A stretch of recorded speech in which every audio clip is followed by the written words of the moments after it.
السلام علیکم ورحمۃ اللہ وبرکاتہ۔ امید ہے کہ آپ سب ایمان و تندرستی کی بہترین حالت میں ہوں گے۔ جو آپ کو تکلیف دے اسے کیسا رد عمل دینا چاہیے، یہ وہ سوال ہے جو ہر انسان کی زندگی میں کبھی نہ کبھی ضرور سامنے آتا ہے۔ کوئی آپ کو باتوں سے تکلیف دیتا ہے، کوئی رویے سے، اور کوئی آپ پر الزام لگا کر۔ لیکن سوال یہ ہے کہ کیا ہر زخم کا بدلہ دینا ضروری ہوتا ہے؟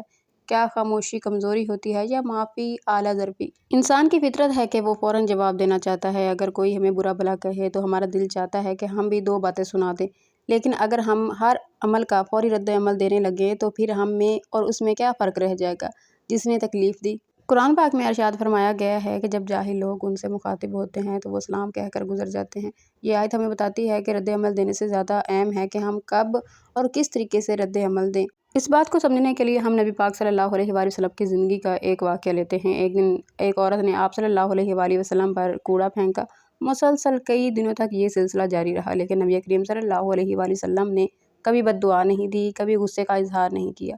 ایک دن وہ عورت بیمار ہو گئی، آپ اس کی عیادت کے لیے چلے گئے۔ سوچیں کیسا رد عمل تھا یہ، نتیجہ کیا ہوا اس کا؟ عورت اسلام لے آئی کیونکہ اس نے دیکھا کہ آپ صلی اللہ علیہ وآلہ وسلم کا کردار کتنا بلند ہے۔ بعض اوقات خاموشی سب سے طاقتور جواب ہوتی ہے۔ خاموشی کمزوری نہیں بلکہ صبر، حکمت اور ضبط کی علامت ہے۔ جس نے آپ کو تکلیف دی اس کے لیے دعا کریں، یا اللہ اسے ہدایت دے دے۔ ہو سکتا ہے اس کی زندگی میں آپ کی دعا ہی ایک بڑی تبدیلی کا سبب بنے۔ بعض اوقات جواب دینا ضروری ہوتا ہے، لیکن انداز مہذب ہونا چاہیے۔ طنز یا غصے سے نہیں، دلائل اور اخلاق سے بات کی جائے۔ بدقسمتی سے ہماری سوسائٹی میں برداشت ختم ہوتی جا رہی ہے۔ سوشل میڈیا پر کوئی تنقید کرے، فوراً ہم غصے سے بھر جاتے ہیں۔ کسی نے کچھ کہا، فوراً اسٹیٹس لگا دیا، ویڈیوز بنا دیں یا الزامات کا پلندہ آگے رکھ دیا۔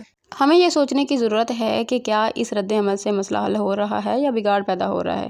فرض کریں آپ ایک ایسی خاتون ہیں جنہیں سسرال میں طعنوں کا سامنا ہے۔ آپ کا دل ٹوٹتا ہے لیکن آپ خاموش رہتی ہیں، تو کیا آپ کمزور ہیں؟ نہیں، آپ ایک مضبوط، باشعور اور مہذب خاتون ہیں جو وقتی جذبات کو اللہ کی رضا پر قربان کر رہی ہے۔ لیکن اگر کوئی ظلم حد سے بڑھ جائے تو اسلام ہمیں حق دیتا ہے کہ ہم اپنی طاقت اپنی استعمال کریں، اپنی حفاظت کریں، اپنے حق کے لیے آواز بلند کریں، لیکن اخلاق کے دائرے میں رہ کر۔ جو بھی آپ کو تکلیف دے اس کو رد عمل ضرور دیں، لیکن ایسا رد عمل دیں جو آپ کی شخصیت کو مزید بلند کر دے اور دوسروں کے لیے باعث ہدایت بنے۔ چونکہ انتقام وقتی تسکین دیتا ہے، لیکن معافی دل کو سکون دیتی ہے۔ اور بہترین انتقام وہ ہوتا ہے جو آپ کی کامیابی کی صورت میں کسی کو دیا جائے۔ اللہ تعالیٰ سے دعا ہے کہ اللہ تعالیٰ ہمیں حکمت، صبر اور برداشت کی توفیق عطا فرمائے، آمین۔ اگر آپ کو یہ ویڈیو پسند آئی ہو تو اسے لائک کریں، شیئر کریں اور چینل کو سبسکرائب کرنا مت بھولیے گا۔ آج کے لیے بس اتنا ہی۔ اگلی ویڈیو تک کے لیے اجازت دیجیے۔ دعا میں یاد رکھیے گا۔ اللہ حافظ۔